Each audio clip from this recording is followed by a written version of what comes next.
जरा सोचिए, एक लड़की जो अपने सपने पूरे करने के लिए दिन रात मेहनत करे, देश के टॉप प्लेयर्स में अपना नाम बना ले, दुनिया उसे अगले सानिया मिर्जा के रूप में देखने के लिए तैयार हो, और फिर एक दिन वही लड़की अपने घर की किचन में खून से लथपथ मिलती है, और उसकी जान लेने वाला कोई और बाहर का नहीं बल्कि अपना ही सगा बाप हो। ये कहानी है 25 साल की राधिका यादव की। नेचर से फुल ऑफ लाइफ, हंसी मजाक वाली, दिल से चुलबुली, लेकिन जब रैकेट हाथ में होता था तो पूरी तरह फोकस्ड और डिसिप्लिन्ड। हरियाणा की टॉप 5 टेनिस प्लेयर्स में नाम, आईटीएफ वुमेन्स डबल्स में नवंबर 2024 तक 113वां रैंक, 57 टूर्नामेंट्स और 18 गोल्ड मेडल्स। सपना था कि एक दिन इंडिया के लिए कोर्ट पर चमकेगी, पर जिंदगी की कोर्ट में मौत कब अपोनेंट बनकर सामने आ जाएगी कोई नहीं जानता था। 10 जुलाई 2025 गुरुग्राम के सेक्टर 57 में सुशांत लोक के एक घर में राधिका अपनी जॉइंट फैमिली के साथ रहती थी। सुबह से वो खुश थी क्योंकि आज माँ का बर्थडे था। माँ को बुखार था तो सोचा किचन में खुद ही जाकर स्पेशल डिश बनाकर सरप्राइज देगी। 10:30 बजे नीचे ग्राउंड फ्लोर पर चाचा कुलदीप और उनके बेटे पीयूष को ऊपर से जोर से कुछ फटने की आवाज सुनाई दी। पहले लगा कि कुकर फट गया होगा। दोनों भागकर फर्स्ट फ्लोर के किचन में पहुंचे तो देखकर पैरों तले जमीन खिसक गई उन दोनों के। राधिका फर्श पर खून से लथपथ पड़ी हुई थी। वो लोग राधिका को तुरंत गुरुग्राम के सेक्टर 56 के एक हॉस्पिटल में ले गए, लेकिन तब तक देर हो चुकी थी। मौत कुकर ब्लास्ट से नहीं बल्कि गोली लगने से हुई थी। केस सीधा मर्डर का बन गया। पुलिस आई, घर वाले पहले तो कुछ नहीं बोले, लेकिन जब थोड़ा प्रेशर बना, थोड़ा सख्ती से पूछताछ करी गई, तो राधिका के फादर दीपक यादव ने कन्फेस कर लिया। उसने कहा कुछ दिन पहले राधिका के कंधे में चोट लगी थी, खेल नहीं पा रही थी।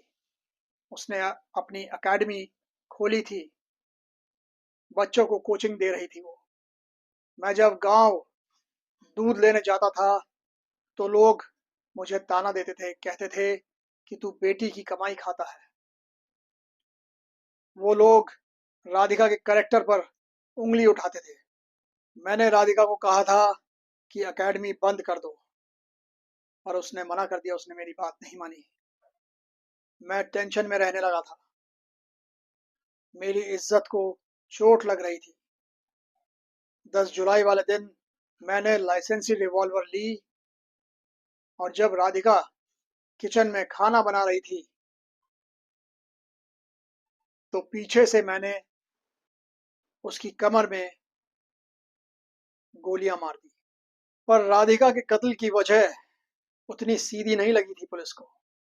सच कुछ और ही था।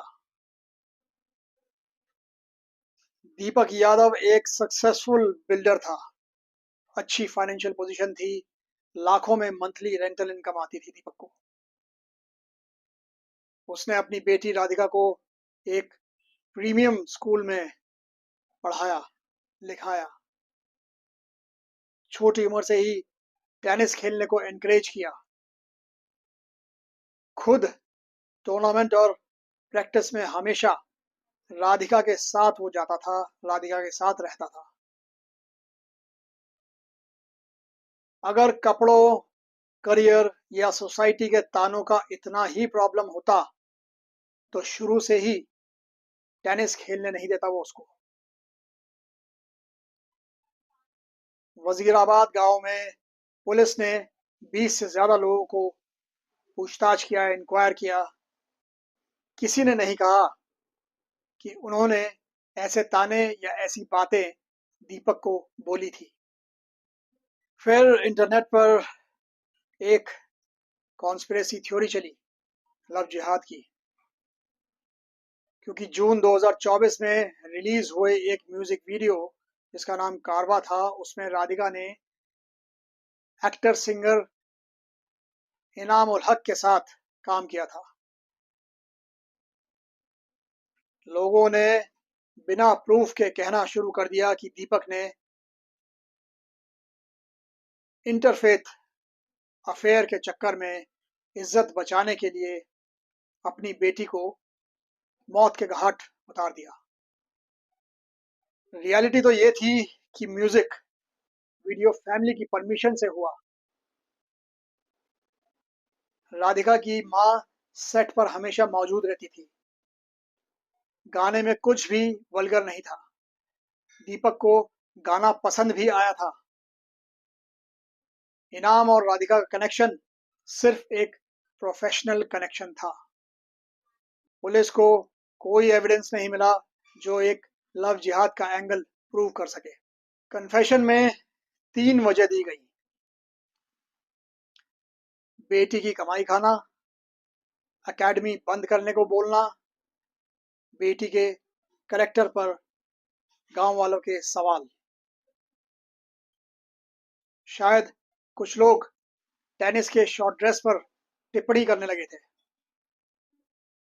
पर यह बात तब समझ नहीं आती जब वही बाप बेटी के टेनिस में इन्वेस्ट करता था।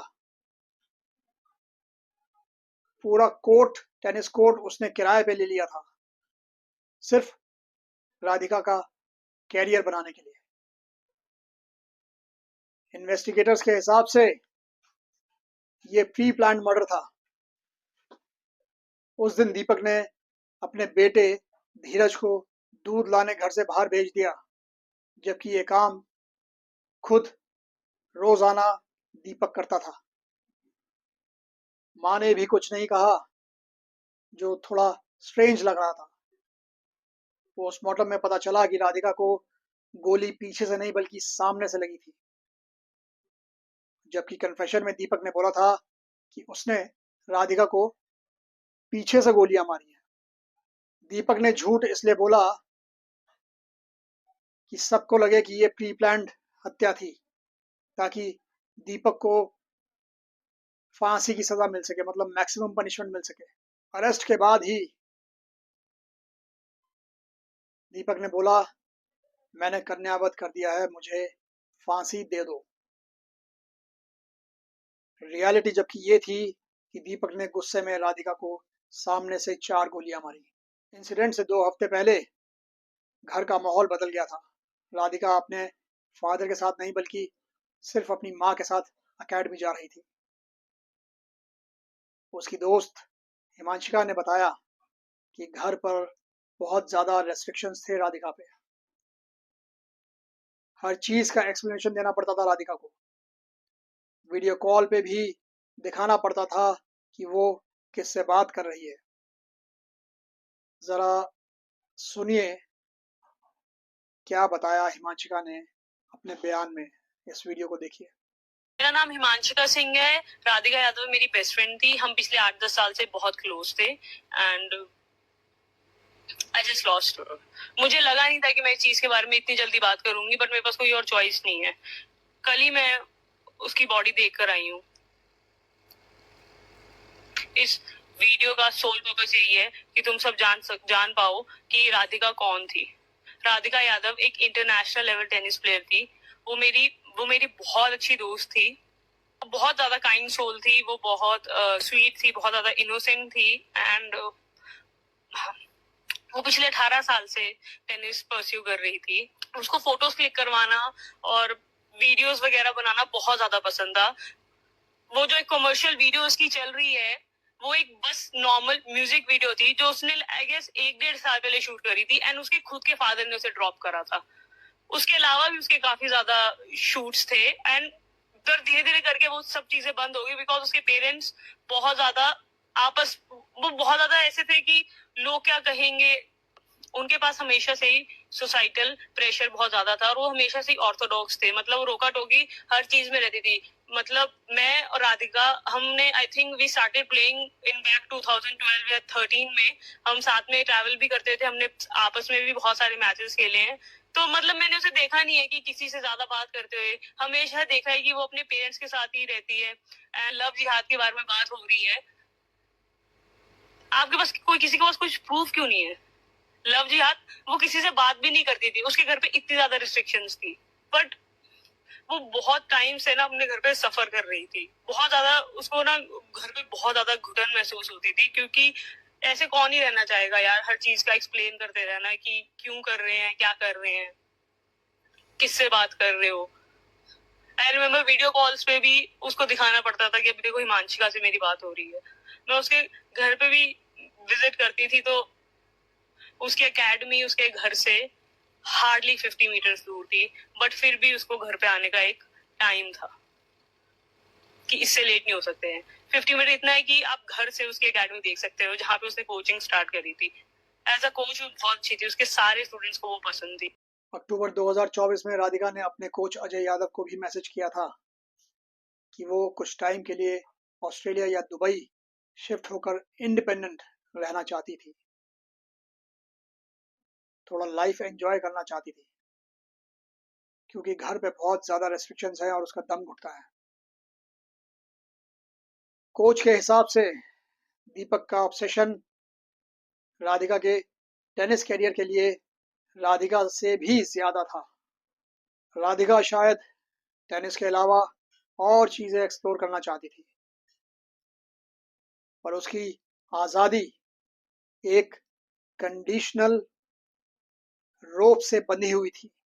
दीपक के लिए राधिका सिर्फ एक बेटी नहीं थी, एक प्रोजेक्ट था, एक करियर इन्वेस्टमेंट था, शायद एक सिंबल ऑफ सक्सेस था। जब उसने अपने फादर की मर्जी के बाहर सोचना शुरू कर दिया, तो दीपक को लगा उसकी इज्जत, कंट्रोल और मर्दानगी को चैलेंज हो रहा है। सोसाइटी का प्रेशर, ईगो का हर्ट, दूसरों की टिप्पणी, ये सब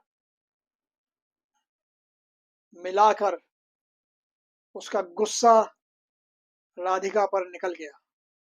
बाहर से देखो तो लगता था कि राधिका को दीपक का सपोर्ट है, सुबह उसको छोड़ना, शाम को राधिका को वापस लेकर आना, पर असल में ये सपोर्ट नहीं, एक टॉक्सिक पॉसेसिवनेस और सर्वेलेंस थी। उसको टेनिस चैंपियन बनाने की आज़ादी थी, पर ह्यूमन बीइंग के रूप में, एक इंसान के रूप में अपनी चॉइसेस लेने की आज़ादी नहीं थी। ये परफॉर्मेंस बेस्ड पेरेंटिंग थी, जिसमें करियर में फ्रीडम थी पर इमोशनल फ्रीडम ज़ीरो थी। और जब कंट्रोल टूटने का डर हुआ, तो वो वायलेंस में बदल गया। अपनी ही बेटी की जान लेना सिर्फ एक कोल्ड ब्लडेड मर्डर है। कोई भी मेडल, सक्सेस या इमेज उसके लायक नहीं जब अंदर से कोई बच्चा घुट रहा हो। पेरेंट्स का काम सिर्फ करियर बनाना नहीं होता, बल्कि बच्चे को इमोशनल स्पेस देना भी होता है, ताकि बच्चे अपने सपने, अपने सवाल, अपनी स्ट्रगल्स बिना किसी डर के, बिना किसी हिचक के अपने माँ और बाप से साझा कर सके, उनके सामने रख सके। दोस्तों, कभी कभी हमें अजनबियों से नहीं, बल्कि अपने सबसे करीबी लोगों से डरना चाहिए, सावधान रहना चाहिए कि आप लोग जागरूक रहें, सचेत रहें, सतर्क रहें। दोस्तों, इस पूरी घटना के बारे में आप लोगों की क्या राय है कमेंट बॉक्स में ज़रूर बताइए और वीडियोस को लाइक करिए, शेयर करिए, चैनल को सब्सक्राइब कर लीजिए। अपराध की कहानी जो कि मेरा चैनल है, इस पर आपको कोई ड्रामा, कोई फिक्शन नहीं बल्कि सिर्फ सच्ची कहानियाँ मिलेंगी। चलिए मिलता हूँ आपसे एक अगले केस में, तब तक के लिए जय हिंद।